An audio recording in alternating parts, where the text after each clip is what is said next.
أعوذ بالله من الشيطان الرجيم بسم الله الرحمن الرحيم ربي اشرح لي صدري ويسر لي أمري واحلل عقدة من لساني يفقهوا قولي۔ آج کی جو آیت ہے وہ کنٹینیویشن ہے پچھلے پارٹ کے۔ پچھلی پارٹ کی آیت میں اس میں اللہ تعالیٰ نے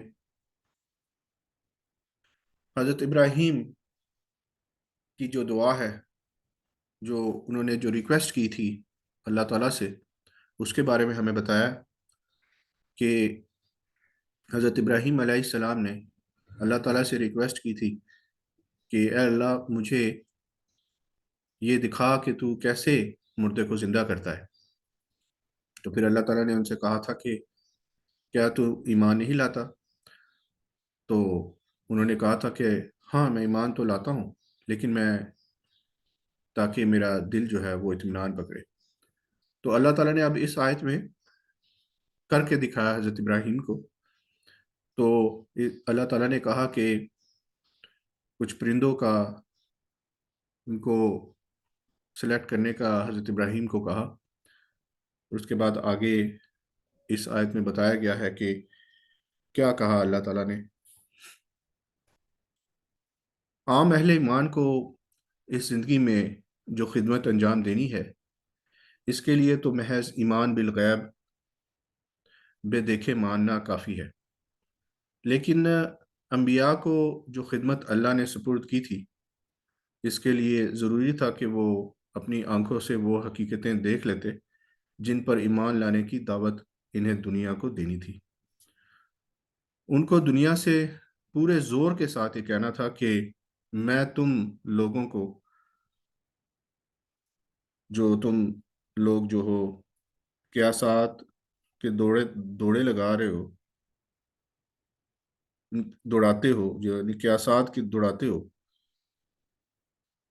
مگر ہم آنکھوں دیکھی بات کہہ رہے ہیں۔ تمہارے پاس گمان ہے اور ہمارے پاس علم ہے، تم اندھے ہو اور ہم بینا ہیں، اسی لیے انبیاء کے سامنے فرشتے عیاناً آئے ہیں۔ ان کو آسمان و زمین کے نظام حکومت ملکوت کا مشاہدہ کرایا گیا ہے۔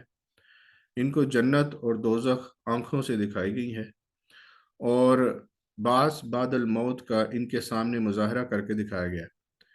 ایمان بالغیب کی منزل سے یہ حضرات منصب نبوت پر معمور ہونے سے پہلے گزر چکے ہوتے ہیں۔ نبی ہونے کے بعد ان کو ایمان بالشہادہ کی نعمت دی جاتی ہے، اور یہ نعمت انہی کے ساتھ مخصوص ہے۔ اب اس میں آیت میں اربعۃ من الطیر، یہ پرندوں کے بارے میں ذکر ہے۔ یہ چار پرندے کون کون سے تھے؟ ناموں کی تعین کا کوئی فائدہ نہیں، اس لیے اللہ نے بھی ان کے نام ذکر نہیں کیے، بس یہ چار مختلف پرندے تھے۔ اس میں لفظ ہے فسر ہن، اس کے معنی املا ہنہ کیے گئے ہیں، یعنی ان کو بلا لے، ان کو ہلا لے، مانوس کر لے، تاکہ زندہ ہونے کے بعد ان کو آسانی سے پہچان لے کہ یہ وہی پرندے ہیں، اور کسی قسم کا شک باقی نہ رہے۔ اس معنی کے اعتبار سے پھر اس کے بعد ثم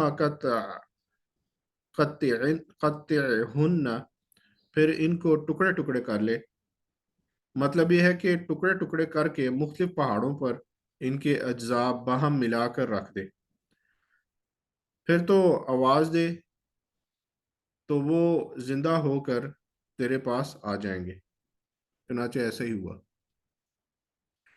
مطلب یہ ان شارٹ کہ حضرت ابراہیم علیہ السلام کو اللہ تعالیٰ نے یہ کہا کہ کچھ پرندے لے لو اور ان کو ان کے فیدرز الگ کر دو، ان کو ذبح کرو، کاٹو، ان کے ٹکڑے ٹکڑے پیسز کر دو، اور پیسز کر کے ان کو مکس کر کے، تو ان کے اجزاء جو ہیں، چار پہاڑ تھے یا سات تھے، وہاں پہ جا کے رکھ دو، اور اس کے بعد ان کو بلاؤ، یعنی مانوس کرنے کے بعد ان کو ٹریننگ دے کے ان سے ان کو کافی دیر تک یعنی کہ ان کو مانوس کر لو، اس کے بعد یہ سب کچھ کرنے کے بعد ان کو اپنی طرف بلاؤ۔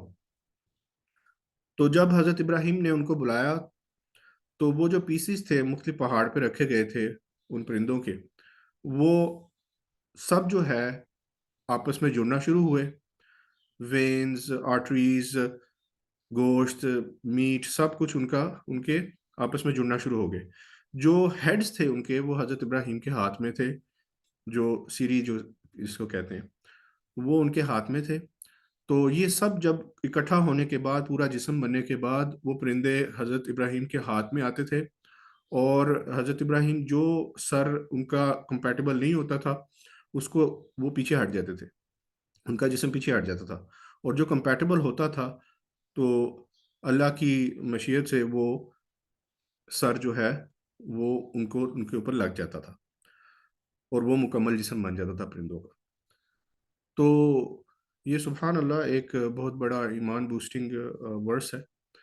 تو اس سے ہمیں پتہ لگتا ہے کہ اللہ ہر چیز پر قادر ہے، اور اینڈ پہ پھر اللہ تعالیٰ نے کہا کہ جان لو یہ کہ اللہ غالب حکمت والا ہے۔